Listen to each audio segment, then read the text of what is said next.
नमस्कार मित्रों, JNU Renaissance online classes में आपका स्वागत है। मैं डॉक्टर एस चौधरी आज आपके सम्मुख एक महत्वपूर्ण विषय पर बातचीत करने के लिए प्रस्तुत हुआ हूं और वो है आरपीएससी सेकंड ग्रेड हिंदी का सिलेबस। उस सिलेबस से जुड़ी हुई कुछ भ्रांतियों की भी हम बातचीत करेंगे। पाठ्यक्रम में क्या बदलाव संभव है उसकी हम बातचीत करेंगे और क्या आपकी रणनीति होगी, कैसे आपको पढ़ना है, इस पहलू पर हम बातचीत करेंगे। कुछ विद्यार्थी शिकायत कर रहे थे कि सर आपने फर्स्ट ग्रेड को विश्लेषित किया है लेकिन सेकंड ग्रेड की आप बात नहीं कर रहे हैं। तो उसी शिकायत को ध्यान में रखते हुए मैं आज कुछ ज़रूरी बातचीत सेकंड ग्रेड के संदर्भ में करना चाहूँगा। मित्रों, सबसे पहले तो मैं आपको एक बात ये बतला दूँ, मुझे समझ में नहीं आता कि ये आरपीएससी का कैसा निर्णय है कि सेकंड ग्रेड का जो सिलेबस है वह वास्तव में ग्रेड फर्स्ट से 1.5 गुना ज़्यादा है। हैरानी की बात, और हैरानी तो क्या, परेशानी की बात तो ज़्यादा ये है कि कॉलेज लेक्चरर भर्ती परीक्षा से मिलता जुलता यदि कोई सिलेबस फिर दूसरा है तो वह आरपीएससी सेकंड ग्रेड है, आरपीएससी फर्स्ट ग्रेड नहीं है। देखो, आपकी 9 से 12 की पूरी पुस्तकों का अध्ययन करना और इसके अलावा भी स्नातक लेवल के वो पाठ जो कि कॉलेज लेक्चर के सिलेबस में निर्धारित है उनका अध्ययन करना, यहाँ तक कि शिक्षण विधियों का विस्तार से ज्ञान प्राप्त होना और उसके अलावा भी आपको हिंदी भाषा के उद्भव और विकास की संपूर्ण जानकारी हो, राजभाषा, राष्ट्रभाषा, लिपि सुधार आंदोलन से जुड़े हुए तमाम पहलू हो या हिंदी की प्रमुख बोलियाँ और उनका परिचय हो, ये सब कॉलेज सहायक प्रोफेसर के विषय हैं जो कि सेकंड ग्रेड में लगा रखे हैं। और मज़ेदार बात यह है कि ये सभी पहलू ग्रेड फर्स्ट में नहीं है। देखी जाए तुलनात्मक रूप से तो विद्यार्थी एक बात कहते हैं और वो सही कहते हैं कि सर हिंदी का जो सिलेबस जो विस्तृत है और जो टफ है वो सेकंड ग्रेड का ज़्यादा है, और फर्स्ट पेपर की बात करें तो फर्स्ट ग्रेड का फर्स्ट पेपर हमको टफ ज़्यादा लगता है और सेकंड ग्रेड का फर्स्ट पेपर हमें आसान ज़्यादा लगता है। उन्हें लग सकता है क्योंकि राजस्थान जीके की उसमें बहुलता है और रीट पटवार सभी परीक्षा में हम राजस्थान जीके पढ़ते हैं, इसलिए वो फर्स्ट पेपर कई बार लगता है कि हाँ ये तो आसान है। इसलिए कुछ विद्यार्थियों को यह मानना है कि अरे सेकंड ग्रेड है, सेकंड ग्रेड का फर्स्ट पेपर तो आसान है और जो सेकंड ग्रेड का जो सेकंड पेपर है हिंदी का वो भी कर ही लेंगे, सेकंड ग्रेड का ही तो है। मित्रों, एक बात की मैं आपको सावधानी रखने के लिए कहूँगा, ग्रेड चाहे सेकंड है लेकिन उस परीक्षा में बैठने वाले बड़े बड़े दिग्गज, नेट जेआरएफ होल्डर, यहाँ तक कि डॉक्टरेट किए हुए, पीएचडी की उपाधि किए हुए वो सभी विद्यार्थी सेकंड ग्रेड परीक्षा में बैठेंगे। जो विद्यार्थी रीट परीक्षा में बैठ सकता है हायर क्वालिफिकेशन लेकर के, तो सेकंड ग्रेड तो उनके लिए बहुत बड़ी नौकरी हो गई। वरिष्ठ अध्यापक है वो, तो वरिष्ठ अध्यापक बन रहा है वो, सीधे ही उसको ग्रेड सेकंड छोड़ो, आप वरिष्ठ अध्यापक। आप ये देखिए कि आपकी इसमें न्यूनतम एलिजिबिलिटी भले ही बीए और बीएड है लेकिन अधिकतम का तो कोई पैमाना नहीं है। इसलिए जो मेरे फ्रेशर्स विद्यार्थी हैं, वो जो अभी लेटेस्ट जिन्होंने बीए करके बीएड किया ही है, बीएड भी चल ही रहा है या बीएड कर लिया है, उन विद्यार्थियों को ये भ्रांति बिल्कुल नहीं होना चाहिए कि हम सतही ज्ञान को लेकर के सेकंड ग्रेड को टॉप कर जाएंगे। बिल्कुल नहीं संभव है। 150 क्वेश्चन आपको दिए जाएंगे और उन क्वेश्चनों में बहुत सारे क्वेश्चन बड़े गंभीर लेवल के भी पूछे जाते हैं। विगत भर्ती परीक्षाओं में आए हुए प्रश्न पत्र इस बात का प्रमाण है। और भी मैं आपको एक बात आपकी जानकारी में दे दूं जो शायद अभी तक नहीं हो, कई बार आरपीएससी ऐसे प्रश्न पत्र बनाती है कि कॉलेज लेक्चरर का भी आसान लगता है बजाय सेकंड ग्रेड के। आप सेकंड ग्रेड का 2011-12 वाला पेपर देखो और फिर आप 2012 वाला कॉलेज लेक्चरर का पेपर देखो, आप स्वयं कह दोगे कि सर कॉलेज लेक्चर का तो बहुत ही आसान पेपर आया है बजाय ग्रेड सेकंड के। इसलिए ग्रेड के आधार पर पेपर के सरल और कठिन होने का निर्णय नहीं हो सकता। वो तो निर्भर करता है कि जो पेपर सेटर हैं वो किस मानसिकता के हैं। बहुत अच्छे काव्यशास्त्र के सवाल, बहुत अच्छे साहित्य के इतिहास के सवाल, बहुत अच्छे ग्रामर के सवाल, शिक्षण विधि, पाठों की रचनाधर्मिता से जुड़े हुए बहुत सारे सवाल पूछे जा सकते हैं। एक बात और मैं आपको यहाँ इस सिलेबस को डिस्कस करूँ और इस सिलेबस के बारे में कुछ आपको ऐसी बारीक जानकारी भी बतलाऊँगा जो दिखने में तो लग रहा है कुछ और, लेकिन परीक्षा में आता है कुछ और। उससे पहले मित्रों, मैं आपको फिर से एक बात बतला दूं कि काफ़ी मात्रा में विद्यार्थी मुझसे ये पूछते हैं कि सर, जब हम आपका ऑनलाइन कोर्स पढ़ रहे हैं, देख रहे हैं, तो हम नोट्स कैसे बनाएं। ये सवाल वो इसलिए पूछ रहे हैं क्योंकि ऑनलाइन, ये कोरोना संकट के बाद में ये ऑनलाइन की पद्धति चल निकली है और मेरे प्रिय विद्यार्थी जो हिंदी के हैं वो अपने गुरुजी जैसे ही होंगे। जैसे गुरुजी तकनीकी मामलों में पिछड़े हुए हैं, तो मेरे विद्यार्थी भी, मैं मान के चलता हूँ कि हिंदी वाले बेचारे बहुत ज़्यादा हाई फाई सोच के नहीं होते ना। अब उनको फ़ोन से पढ़ना पड़ रहा है, तो अब उनको समझना ही पड़ेगा भाई कैसे पढ़े। देखो, मैं किसी भी टॉपिक को शुरू करने से पहले उस पर बातचीत करता हूँ, एक सामान्य बातचीत। अब जैसे मान लीजिए मैं जो भी कुछ आपको बोल रहा हूँ और आप सोचेंगे इस सब को हम लिख लें, तो संभव नहीं है। कैमरे के सामने आपसे मुताकिब हो रहा हूं तो केवल इसलिए आपसे बातचीत कर रहा हूं ताकि उस टॉपिक की हम सामान्य समझ की बात कर सके। हम लोग डरे रहते हैं, हमको क्या लगता है कि नहीं सर, जो भी बोल रहे हैं, एक एक शब्द बोल रहे हैं, उसके हमको नोट्स बनाने हैं। नहीं मित्रों, ऑनलाइन क्लासेज में आपको नोट्स उस चीज के बनाने हैं जिसको कि मैं बोर्ड पर लिख रहा हूं। एक एक शब्द जो मैंने बोर्ड पर लिखा है, धीमे धीमे बोलते बोलते जो जो मैंने इस बोर्ड पर छापा है वो आप अपने नोट्स बनाते चलें और उनका रिवीजन करते चलें। पढ़ाई की सर्वोत्तम पद्धति ये है।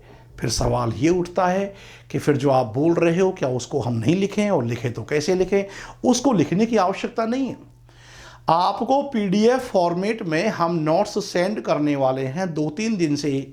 आपको ये नोट्स प्रिंटेड किए हुए बड़े मोटे मोटे साफ सुंदर राइटिंग में मिलने वाले हैं, और वो केवल सेकंड ग्रेड में ही नहीं बल्कि वो ग्रेड फर्स्ट में भी, कॉलेज लेक्चरर में भी, हर इस तरह के नोट्स हम बनवा करके 2-3 दिन बाद से ही पीडीएफ में सेंड करने वाले हैं।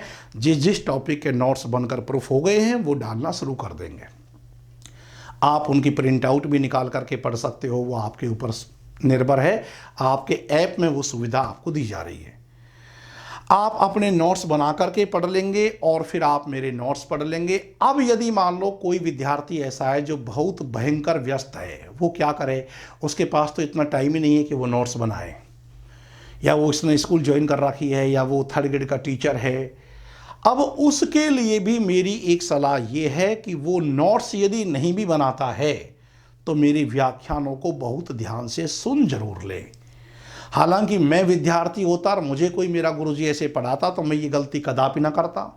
मैं एक एक पहलू के स्वयं के नोट्स बनाता और जो मुझको सर देते उस नोट्सों को भी अच्छे से रीडिंग करता। मैं तो ऐसा करता।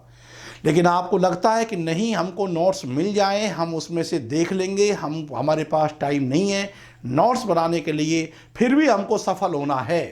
तो इस शॉर्टकट में भी आप मित्रों ऐसा कर सकते हैं कि जो भी मैं बोर्ड पर लिख रहा हूं, आपको नोट्स लिखवा रहा हूं, और उसके अलावा जो मैंने महत्वपूर्ण बातें बोली हैं और जिसमें से सवाल बन सकता है, उस तमाम पहलुओं को शामिल करते हुए हम पीडीएफ पर नोट्स अपलोड करने वाले हैं। तो उनके द्वारा आप अध्ययन करते जाएं, लेकिन मेरी प्रत्येक क्लास को देखते जाएं। मित्रों, छपा हुआ शब्द समझने के लिए क्लास भी जरूरी है। विशेष शब्दावली आ गई, अद्वैतवाद, विशिष्ट अद्वैतवाद, प्रवृत्ति मूलक दर्शन, निवृत्ति मूलक, ये सब क्या है? ये सब किताब में छपा हुआ तो आपको नोट्स के रूप में मिल जाएगा, पर है क्या, कौन समझाएगा? इसलिए आप यदि मेरी क्लास को सुनेंगे नहीं तब तो निश्चित रूप से संकट बड़ा गहरा है।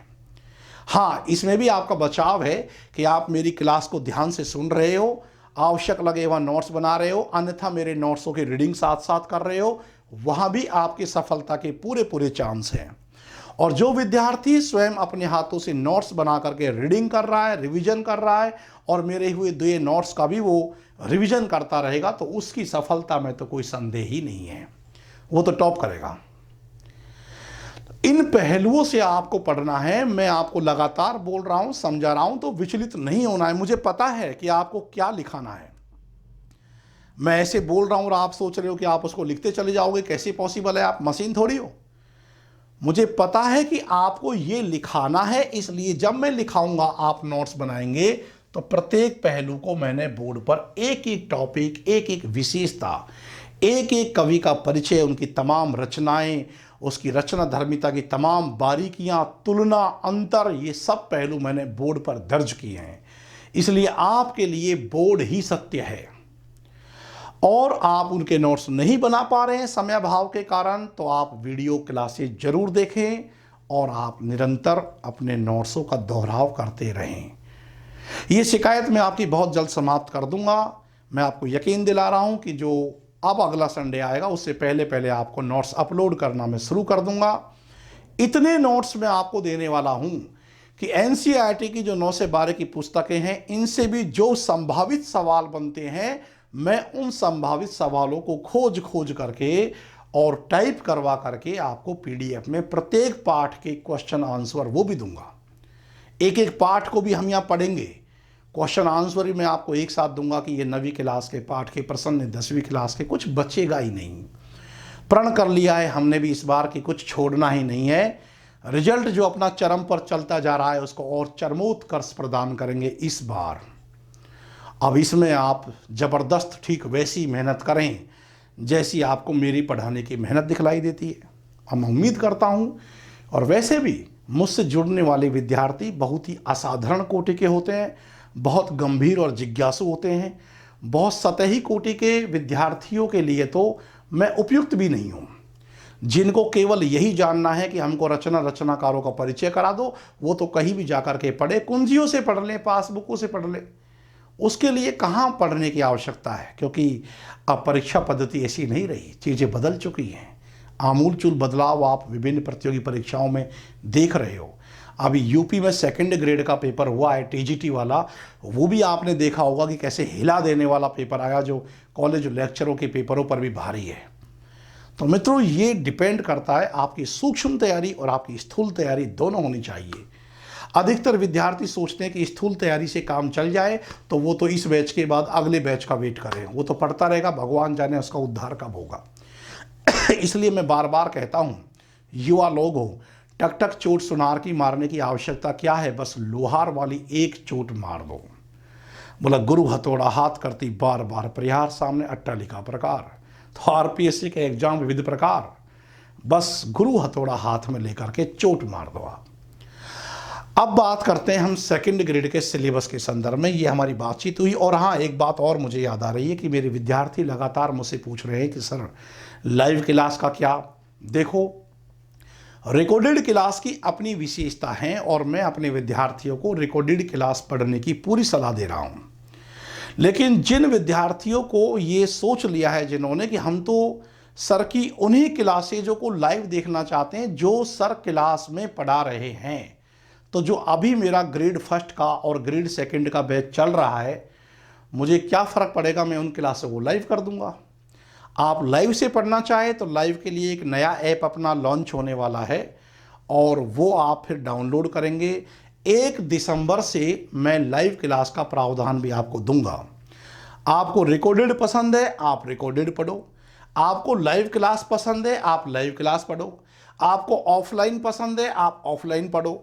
अभी प्रेजेंट में एक बैच चल रहा है, एक बैच इवनिंग में 1 दिसंबर से मैं 4 बजे से 6 बजे का शुरू करने वाला हूं। उसके लिए आपको जयपुर आना पड़ेगा।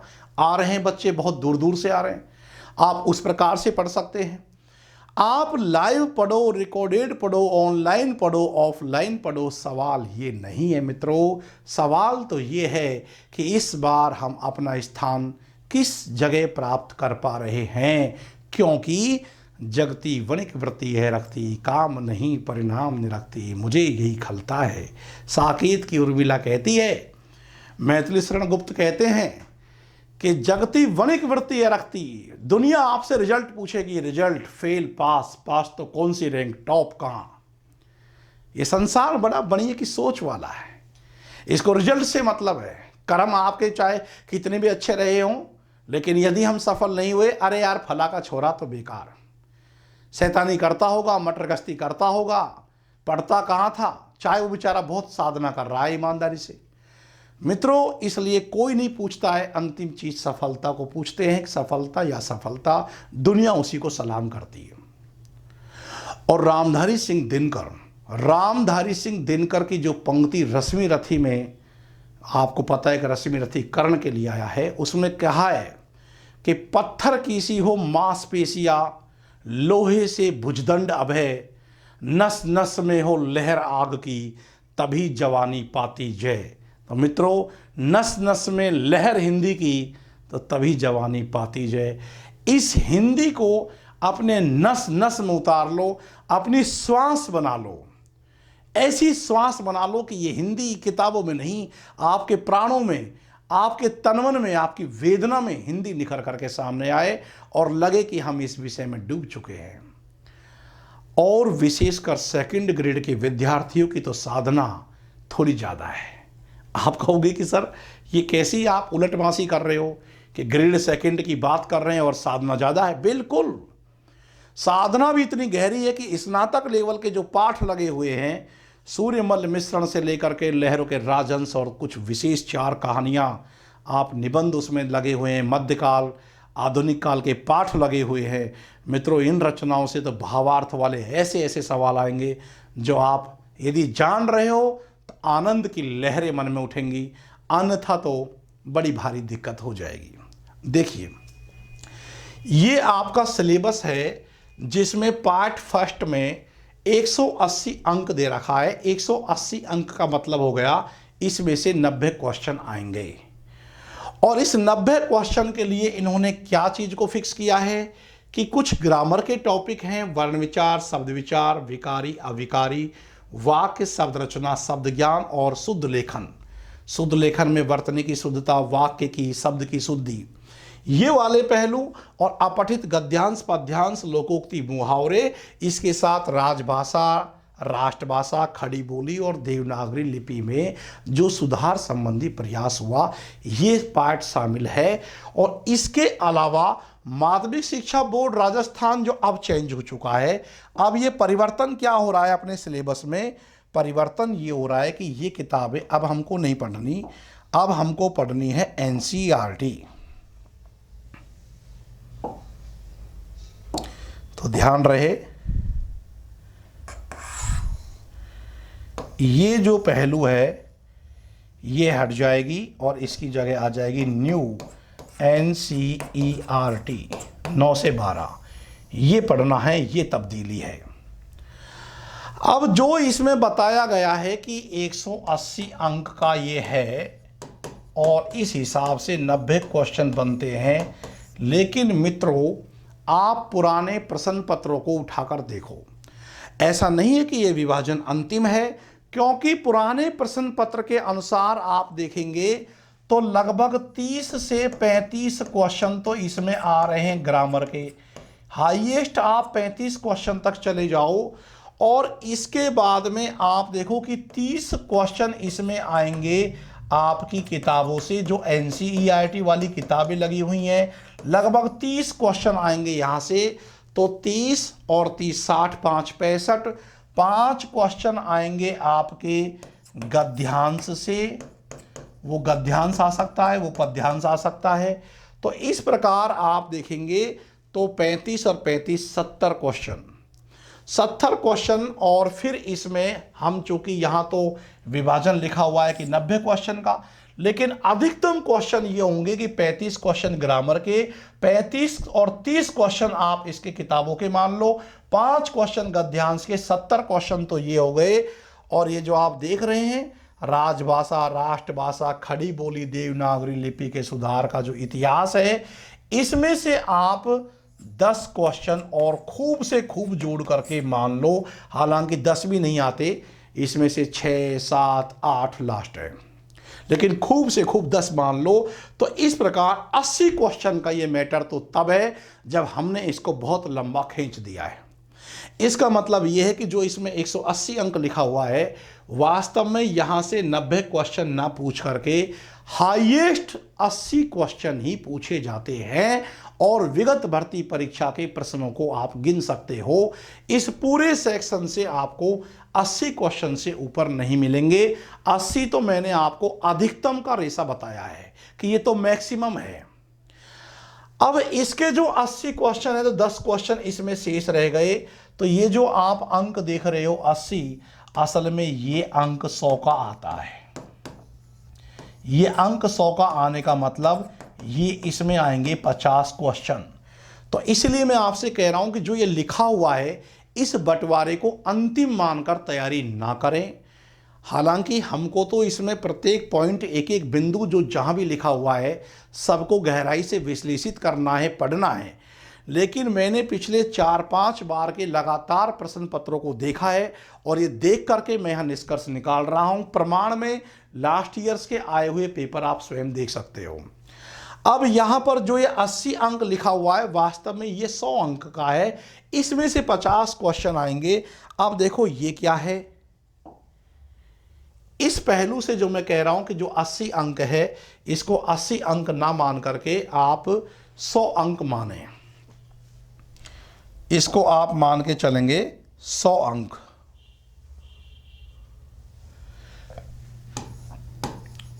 अंक 100 मैं जो विभाजित कर रहा हूं वो आप पुराने प्रश्न पत्रों से भी मैच कर सकते हैं। अब इसमें कुछ शब्द शक्तियां, काव्य की रीति, काव्य का गुण दोष, कुछ सेलेक्टेड दोष है, अलंकार, छंद और रस, एक तो काव्य शास्त्र का ये पार्ट है। मित्रों इसमें आप देखेंगे कि तो एक क्वेश्चन काव्य की रीति, काव्य के गुण से, एक क्वेश्चन काव्य दोष से 3 और 1-2 क्वेश्चन शब्द शक्ति से 4 मान लेते हैं, 5, 6 एक छंद से और रस से। कुल आप ये मान के चलो कि इस वाले पार्ट से 10 क्वेश्चन आपके पूछे जाएंगे। मैं टोटल कितने क्वेश्चन की बात कर रहा हूं यहां, क्वेश्चन 50, जिसमें से आपके 10 क्वेश्चन तो आ जाएंगे इस पहलू से जो आपका काव्य शास्त्र है। यदि कोई काव्य शास्त्र का प्रेमी ही इस पेपर को बना रहा है तो वह 10 क्वेश्चन से आगे 12, 13 ऐसे भी क्वेश्चन पूछ सकता है। पर इतना तय है कि 10 क्वेश्चन से कम यहाँ नहीं पूछा जाएगा। और फिर आप ये देख रहे हो कि हिंदी साहित्य के इतिहास का नामकरण, काल विभाजन और प्रमुख प्रवृत्तियां। मित्रों इसमें आप मान के चलेंगे कि 30 से 35 क्वेश्चन आपसे से कम पूछे जाएंगे।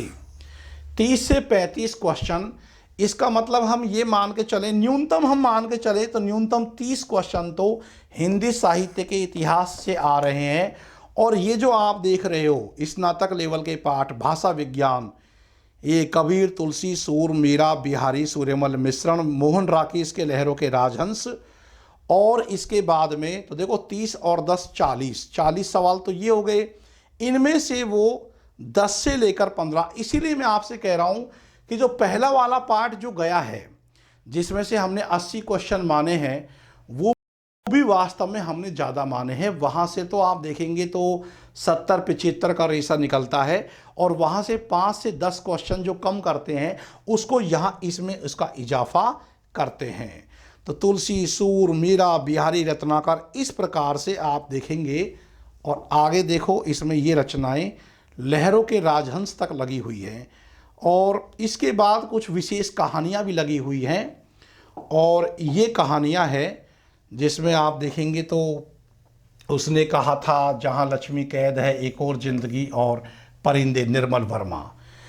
ये वाला जो सेक्शन है जो बहुत महत्वपूर्ण सेक्शन है, ये 100 अंक का दे तो रखा है, 80 अंक का, लेकिन आप देखो पुराने प्रश्न पत्र उठा करके न्यूनतम तो आपको मिलेगा, न्यूनतम ये आपको मिलेगा 100 अंक में। और ये आपको अधिकतम कितने अंक तक जाता है, अधिकतम ये आपको 125 अंक तक का मैटर मिलता है इसमें। और ये जो 125 अंक का मैटर यहां मिल रहा है ये शक्ति कहां से खींच रहा है, फर्स्ट वाले पार्ट से। वहां से क्वेश्चनों की संख्या कम करके यहां से क्वेश्चन ज्यादा जोड़ते हैं।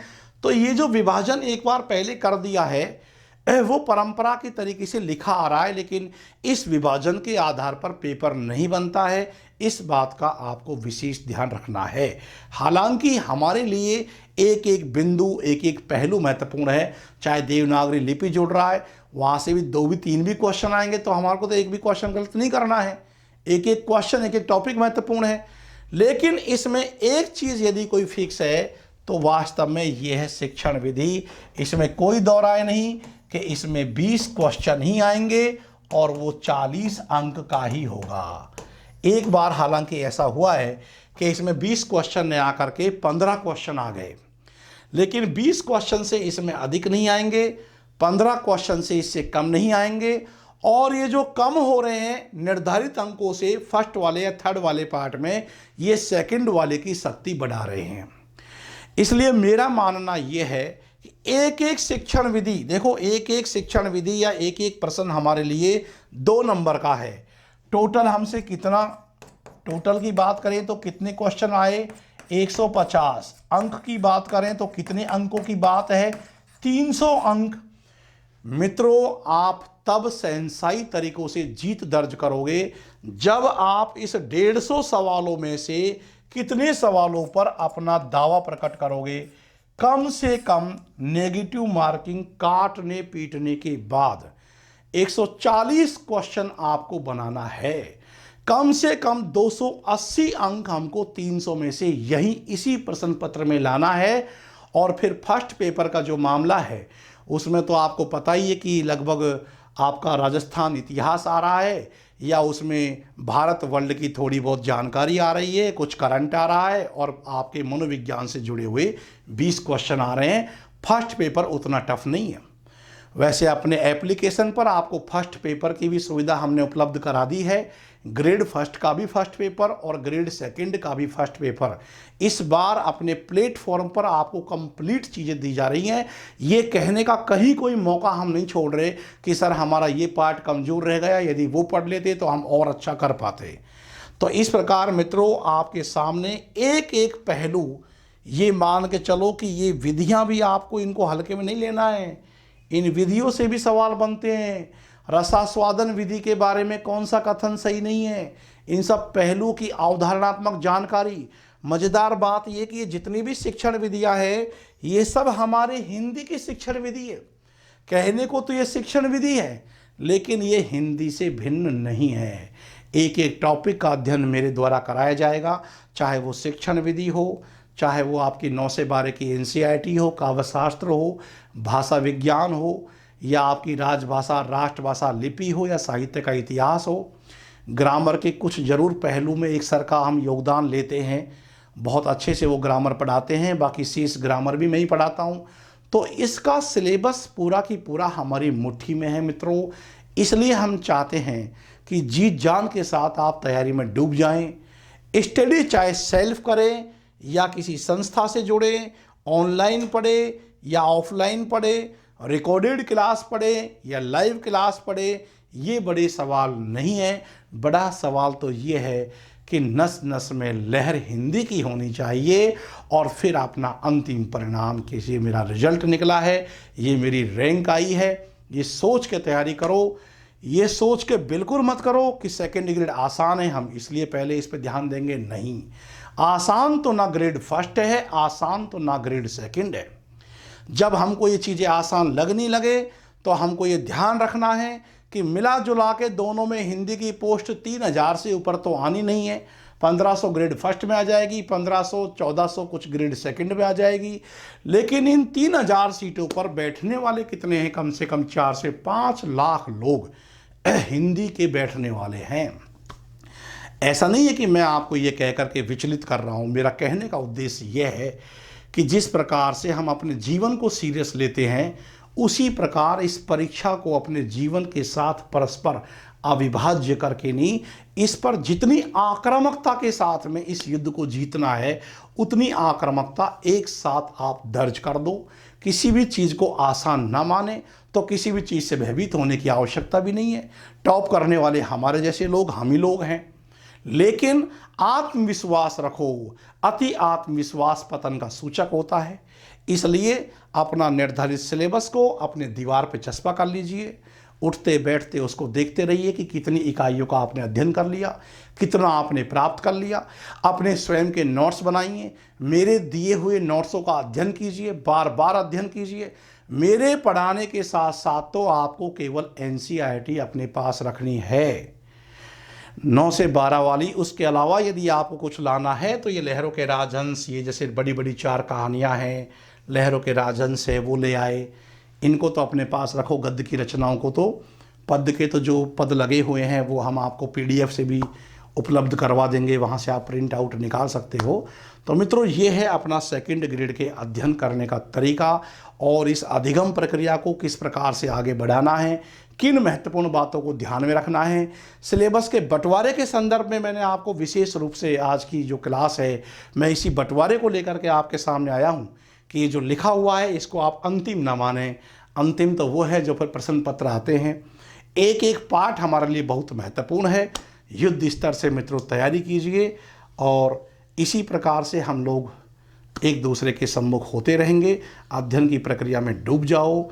जैसे कि बिहारी कहते हैं, तंत्री नाद कवित्र सरस राग रतरंग, अन बूढ़े बूढ़े तरिज बूढ़े सबंग। नमस्कार।